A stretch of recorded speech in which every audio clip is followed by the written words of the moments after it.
For Pacifica Radio, December 31st, 2017. I'm Scott Horton. This is Anti-War Radio.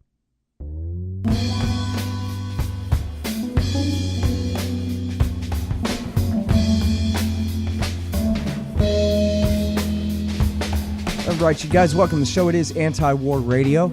I'm your host, Scott Horton. I'm the author of the book Fool's Errand, Time to End the War in Afghanistan, and the opinion editor of antiwar.com. I'm here every Sunday morning from 8:30 to 9 on KPFK 90.7 FM in LA. You can find my full interview archive, more than 4,500 interviews now, going back to 2003, at scotthorton.org. And you can follow me on Twitter at Scott Horton Show. All right, you guys, introducing Derek Davison from Low Blog. That's the great Jim Loeb's blog, Low Blog. And he's formerly with the RAND Corporation and has a master's degree in Middle East Studies from the University of Chicago. Writes great stuff over there at Low Blog. And I think you guys know, many of you know, Jim Loeb is the single greatest chronicler of the neoconservative movement in America. Well, and they have this article that they wrote together here, Clean Break 2. Iran hawks decide to burn it all down. That must have been Jim's title. Welcome to the show. How you doing, Derek? I'm doing good, Scott. How are you? I'm doing great. Good old you and Jim, man. I got to tell you what, I saw this and I thought, man, who's going to write about this? And I sent a tweet to Jim Loeb. Hey, Jim, look at this. And then I looked at Low Blog and you guys had already written up a whole thing ready to go. Yeah, he had already flagged it. You guys are great. He's pretty quick on that stuff. So Michael Makovsky, he is from Right. Jinsa, the men from Jinsa. That's a very important article by Jason Vest, everybody, if you go and read it. The Jewish Institute for National Security Affairs, these are the guys who work so closely on police and military liaisons between the Americans and the Israelis to get our forces working together there, that kind of thing. And the men from Jinsa, they were a big part of the neoconservative group that lied us into Iraq War II, and including Michael Makovsky, who was a contract member of the Office of Special Plans under Douglas Feith and Abrams Shulsky at the Pentagon, who were in charge of digging through the CIA's trash and coming up with lies about Iraq's weapons of mass destruction in 2002. But now he's the president and the CEO and executive director, I guess, of Jinsa, and he wrote this article for Fox News. It's called "One Way to Counter Iran's Aggression? Change the Map of the Middle East, or burn it all down, as you and Jim call it." So what is the deal here? Derek, take it away. So his argument was basically that we should break up Syria and Iraq and create new nations out of those territories in order to isolate the parts of those countries, literally geographically, I guess, where Iran has influence, and carve off the parts where we could theoretically separate Iran from that influence. It seems to be a bit of an excessive solution to a problem that I'm not sure exists or is any worse than it ever has been. He mentions also doing this in Lebanon and Yemen, but he doesn't really get into details, although you can imagine, just taking this project to every country in the Middle East and redrawing all the borders. It would just be a cornucopia of fun times, I think. Yeah. Well, from their point of view, of course, sure. Now, you call it the Clean Break 2 here. So what was the Clean Break 1, Derek? So this is where Jim, as you said, is basically just like a walking encyclopedia of neoconservatism. He talked to me about this 1996 report that was done by, I want to get the name right, was done by the Institute for Advanced Strategic and Political Studies, which is a Jerusalem-based group. It's not, I don't think it exists anymore, but it was a Israeli national security think tank type of place, and they worked in collaboration with a bunch of neocon outfits, including Jinsa, to write this report, which is called A Clean Break, A New Strategy for Securing the Realm. Some of the people you have already mentioned in this conversation, like Doug Feith, were involved in this. David Wormser was the primary David author. Wormser was the main author. And you can all you guys, you can read this at scotthorton.org. Just type in A Clean Break and scotthorton.org. And there's a companion piece also, Coping with Crumbling States. They're both interestingly, some of the people who were involved in writing the report later basically blamed it all on Wormser and disavowed the report because, I don't know, it was such a radical, ridiculous argument. The main thrust of it was, as was the case for all neocons in the 1990s, was how to make a case for invading Iraq and toppling Saddam Hussein, which they argued would contain Syria and Iran, which, as we know, has not turned out to be the case. Yeah. They, I gather, wanted to replace Saddam with a restoration of the Hashemite monarchy, which just seems insane to me, even in the 1990s. And then the argument was that this restored Hashemite Iraq would serve along with Jordan, Israel, and Turkey as a new axis in the Middle East to counter the malign influences. I mean, the focus of the report seems to be on Syria, but Syria you can read, I think, as a proxy for Iran. Certainly today you could, but even back then, I think. And so they wanted these four countries to serve as the new kind of axis of resistance, I guess. And then it argued that from there that could be the prelude to redrawing the map of the Middle East. And basically, breaking Syria up, which is, again, we're back to that now, I guess. Right. Well, and so this is the irony here for people who can keep track of this story as it's unfolded over 20, 25 years here, well, 22 years, I guess, since the clean break. And it's in there. Maybe it's emphasized more in Coping with Crumbling States, but it was Ahmed Chalabi who was blowing all this smoke up their ass about how the new supermajority Shiite-ruled Iraq is going to be a friend to Israel and build an oil and water pipeline to Haifa and all this. These neocon traitors for Israel are actually traitors for Iran because they're so stupid. They're willing to let this guy tell them what they wanted to hear, even though if you go back to the end of the first Iraq war, why, after they encouraged the Shia to rise up and overthrow Saddam, why did they backstab him? They changed their mind because they realized the Badr Brigade, the Dawa Party, and the Supreme Islamic Council were coming from Iran to come and take over and lead the revolution. They were about to undo the entire Reagan policy of backing Saddam to contain Iran. So they changed their mind. They left Saddam in to slaughter the uprising by 100,000 people and then rule over them and under the no-fly zones, though, through the 90s. And then they picked up under Junior where they had left off under Bush Sr. And how in the world did they think that?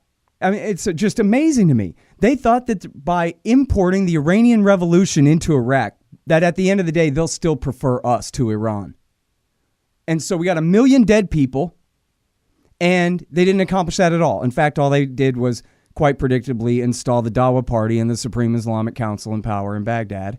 And now, the same individual men who did this, Michael Makovsky himself, literally a member of the Office of Special Plans, who did this, are saying, oh no, Iran's power and influence in the region has increased somehow.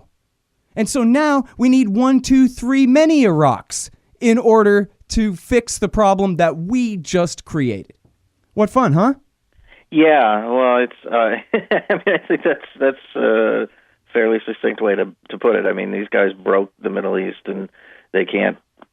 In response to the very predictable results of breaking the Middle East, they want to break it again, I guess. Man, and they figure that we're suckers. Generally speaking, the Americans, and they may be right about that. There's this powerful narrative about Iran and their power and danger and influence there. And there's no question that they had a malign influence in Iraq War II, but still, again, that was all America's fault. So we're not in any position to complain about that, really.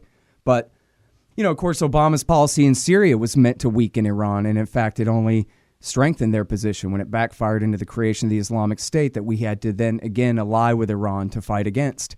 And so now they've increased their power and influence in Iraq, and now they've got men on the ground, working hand in hand with Hezbollah in Syria.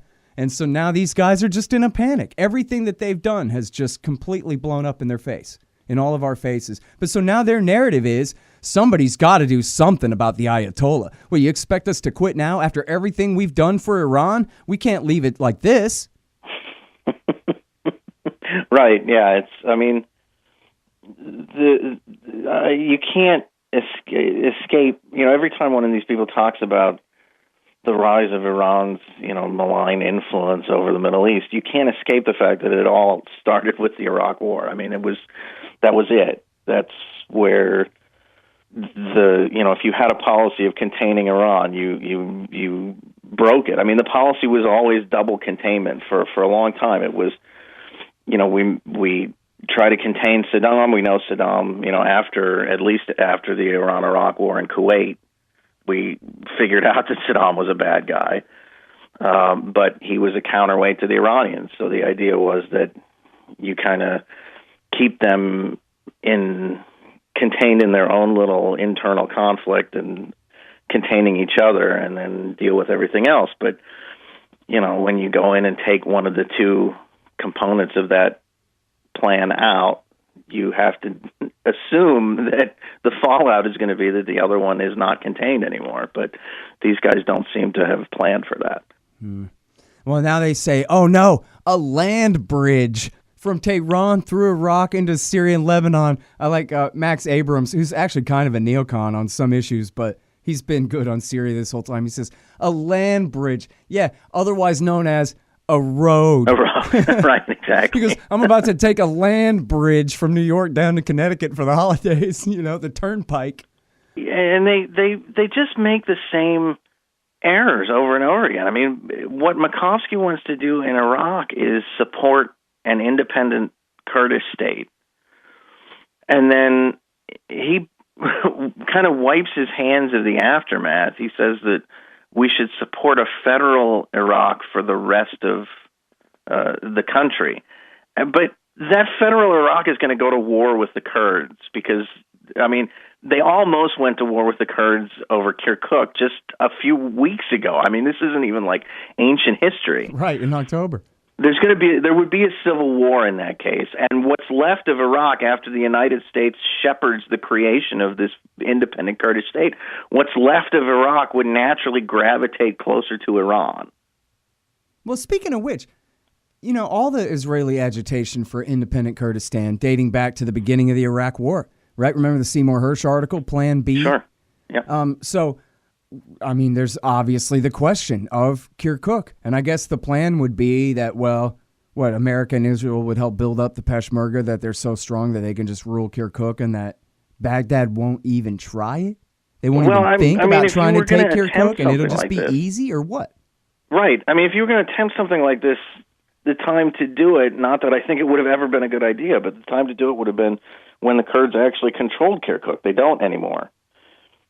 Yeah. And the issue, if you want to follow this out and progress, follow the progression, even though it's insane at so many steps along the way, but the progression to get to a Kurdistan, a Kurdish state that doesn't have Kirkuk, there's almost no chance that state would be a viable state economically. I mean, the oil fields and the pipeline in Kirkuk are basically half, I think, or were half of Kurdistan's annual revenue. And if you take that away, what do they have left? They don't really have enough left to sustain an independent state.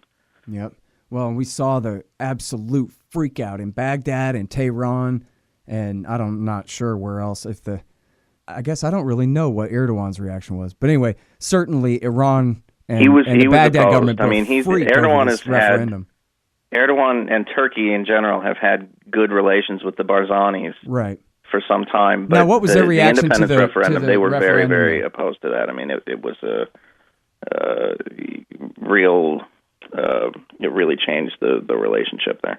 Yeah, I mean, we could see how if there was real independence, Iran presumably would go to war. And you have and this goes back, I don't know what the CIA is doing now, but 10 years ago, we know that CIA was backing the PJAK group there, as well as Jandala, against Iran. And so, and PJAK being basically the Iranian faction of the PKK, right? Right. And, I don't know if it was, maybe this was a CIA story, but I read at least one piece that said that the Iranian Kurdish population had a huge and favorable reaction to the vote for independence in Kurdistan, and that was why the Tehran government freaked out, was because they saw a real challenge to their authority there. Do you know if that's right or not? Yeah, that's certainly part of it. Part of it was they saw an opening to exploit to improve relations with Baghdad, but and they may now benefit from that because there's talk of running a new pipeline from Kirkuk through Iranian territory instead of through Turkish territory, which it has traditionally done. But yeah, certainly for Iran and for Turkey, the bulk, I would say, of their opposition to the referendum was that these countries have their own Kurdish populations and, unhappy Kurdish minority populations, and they don't want them getting any funny ideas, basically. I'm glad you guys pointed this out, too. I wasn't sure if maybe I had read this wrong or something. I was in a real hurry when I read Makovsky's piece. But then you guys have the block quote. He really did cite Yugoslavia as the model for the breakup of the Middle East, huh? Yeah, right. He said, artificial states have been divided or loosened before with some success, such as the Soviet Union, Yugoslavia, and Czechoslovakia. So, yeah, that's it. Some success. Yeah, well, sometimes these neocons mean what they say, huh? Isn't that interesting? I guess back to the real deal here. I think that dumbass in chief up there is really susceptible to this narrative that, forget Al-Qaeda, forget the Saudis, forget the people who, killed thousands of Americans in the United States and in Iraq War II. Israel says Iran is the enemy, and Israel says Hezbollah's the priority. Are we going to just surrender the Middle East to the mullahs, to Israel's arch enemy that's determined to destroy them with hydrogen bombs at their first opportunity, which could be any day now? And it just seems like, as stupid as everything I just said is, that, it's certainly a powerful narrative, and it's not one that anyone in the White House is contradicting for this guy. It's certainly what everybody on Fox and Friends in the morning thinks. And so what danger do you really think we're in of actually getting into a war with Iran over this nonsense? I guess I'll add one more thing. They keep talking more and more about how they're going to find a way to ruin Obama's nuclear deal here. Right. Yeah, he's got a couple of deadlines in mid-January where he could basically, if he wants to, and he said that he would if Congress didn't act to amend it, which it didn't, he could basically, walk out of the nuclear deal. He could trash the nuclear deal unilaterally. I think it's interesting that to the degree to which he campaigned in the Republican primary, especially when he was going after Jeb Bush, against neoconservatism, basically. He never framed it that way, and he wouldn't have known what the hell you were talking about probably if you'd have said something to him.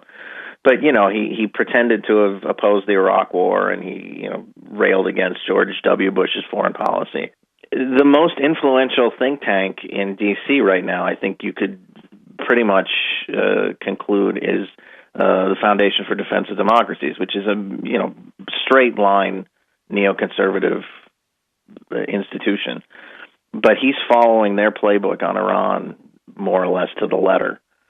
So, we're in a situation now where you have neoconservative influence once again on the rise, with a president who's even less equipped than Bush was to, at some point, say, hold on a second, we got to put on the brakes here, which he kind of did in his second term when these same people were really pushing for confrontation with Iran. Bush kind of pulled back a little bit.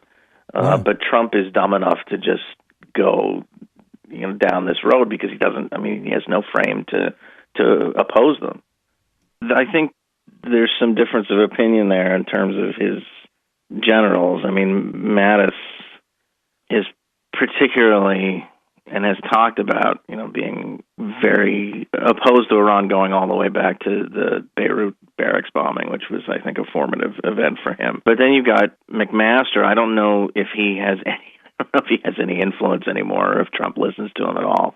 But he's been arguing to stay in the nuclear deal. And Tillerson, who we know doesn't have any influence anymore because he called Trump a moron, he's been arguing to stay in the nuclear deal. But on the other hand, you have the Michael Flynn faction still at the National Security Council, and that crew, and the FDD guys who are seem to have somehow gained considerable influence in this administration, who are arguing to scrap it. Yeah. Well, and so here's my thing, though, about the nuclear deal is they were never making nukes in the first place, and so the whole thing is a hoax, and they didn't even need a nuclear deal. They already had a nuclear deal, the Non-Proliferation Treaty, and Iran's been within it all along. They've been within their safeguards agreement all along. The entire issue is a hoax. So even if America drops out of the treaty and, I guess, puts sanctions on them or whatever, the Iranians still don't really have an incentive that I can see to break their deal with the rest of the UN Security Council that they've signed here, since, after all, they're not really sacrificing anything other than, they built up so many centrifuges that they could afford to sacrifice 2/3 of them and still have enough to do their business, and so who cares? So I wonder whether, even if they broke the deal, if you think that necessarily would be a crisis, the Iranians could just shrug it off and be like, well, screw you. We weren't making nuclear bombs anyway. We told you that. Yeah, I mean, it depends. If he does break the deal, it depends on how he does it.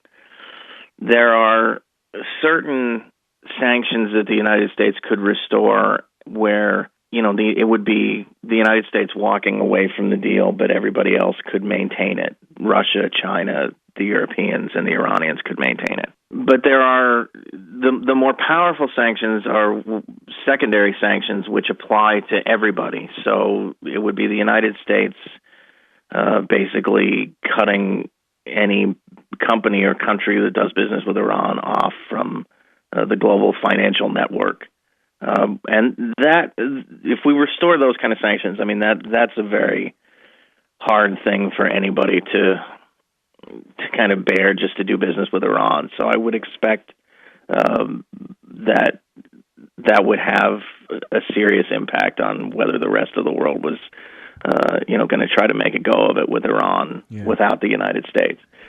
In terms of what the Iranians would do, I think you're right. There's no evidence that they were actively pursuing nuclear weapons, or that they have been for at least 10 or 15 years. And the question, there are questions as to whether they were ever pursuing them. It would just be, I would expect that they would go back to a large-scale uranium enrichment program. They would advance their research on centrifuge design and things like that, which would give then the hardliners in the United States more excuse to kind of whip up the war fever, to say, look, they're developing all this stuff. This is obviously getting them closer to a bomb. We have to do something, and that's the danger, really. I think, is that you'll just get put on this path to escalation to a war. I don't. That's a much greater danger to me than the notion that the Iranians would suddenly decide to build a bomb. Mm-hmm. So then the only thing we have going for us, I assume, has got to be, right, that the European firms in the UK, France, and Germany especially, that any interest that they now have with Iran, now that the sanctions have been lifted temporarily, that hopefully, crossing my fingers here, they're screaming, please don't do this, for their own investment capital reasons. Yeah, one of the reasons I think Congress didn't do anything after Trump decertified the agreement in October is that they were lobbied pretty heavily by European diplomats to not take any action that would risk the nuclear deal. And part of that is because, as you say, a lot of European firms have started to engage with Iran. They have business interests there. Part of it is also, these guys think it's a good deal. They don't want to break it because they see what would happen. I mean, they see the inexorable march to war that would probably follow if the deal was really scrapped. Mm-hmm. Well, I wonder, you mentioned Tillerson, I wonder how powerful oil is now. I remember Greg Palast saying back in, 10 years ago, let's say, that we're not going to attack Iran. You know why? Because the UK, British Petroleum, just put however many $1 billion in investment in new projects in Iran, and the UK doesn't bomb British Petroleum's investments. This is not the way it's going. That's how it's not really too difficult to read between these tea leaves. Now, on the other hand, the UK wasn't really in the driver's seat at that point, and the question of whether Olmert was going to be able to convince Bush that let's do this, or whether Cheney was going to be able to rig some false flag attack in order to launch this war, those were real questions at the time, I think. And yet Palast did have a good point, right? That, when we have these multinational firms with these huge investments, that's really the best way to prevent war, in effect. It is. I mean, I think with Trump, you have to appeal to him on that basis. I don't think you could convince him not to go to war by telling him that Britain and France don't want to go to war. I don't think he's going to care based on how he's treated Europe so far in his presidency. But you might be able to appeal to him on the basis of, although, there were people who thought that was going to save the nuclear deal, and it doesn't seem to have done that. They thought that the appeal to his, sense of American companies could get into this market and do business in Iran and make money, they thought that would kind of turn him on a little bit, and it doesn't seem to have done that. And in fact, he's talking about, or his administration is, talking about taking steps to close off the Boeing aircraft deal with Iran, which was a huge deal, billions of dollars, I think, to supply Iran air with new planes. And it's the one major deal that it has involved an American firm doing business with Iran that came about after the sanctions were lifted, and it doesn't look like it's going to survive, such as this administration's hostility to Iran. What we need is Navy officers over there providing spare parts for their old F-14 Tomcats. There you go, yeah. Yeah, see, we got to get the arms industrialists get on the board. military, get them. Yeah, you guys get to sell a lot of weapons to the Pentagon in the name of the Iranian threat. But I got an idea. How about selling a bunch of weapons to Iran in the name of the U.S. threat? And then hopefully that way there'll be too many Americans there providing care and feeding and maintenance on Iran's military. Then we can't bomb them. They'll be our de facto allies because they'll be allies of Lockheed. All right. I'll let you go. Thank you so much for coming on my show, Derek. You're great, man. Thanks, Scott. Take care. All right, you guys. That is Derek Davison. He's writing with the great Jim Loeb over at loebblog.com, like your earlobe, loebblog.com. And hey, listen, this is such an important article. You got to read this, and you got to read the one that it's about, too. It's called Clean Break 2. Iran hawks decide to burn it all down. And I did get us a little bit off topic in that interview, but you got to go and check this out. And the article that it's about is Michael Makovsky at Fox News. You can find it at flipboard.com as well. One way to counter Iran's aggression, change the map of the Middle East. You have to look at this, okay? Go look at it. All right, y'all, and that's it for Anti-War Radio for this morning. Thanks very much for listening. I'm Scott Horton. I'm the author of the book Fool's Errand, Time to End the War in Afghanistan, and the opinion editor of antiwar.com. You can find my full interview archive at scotthorton.org, and you can follow me on Twitter at Scott Horton Show. Thanks, and Happy New Year.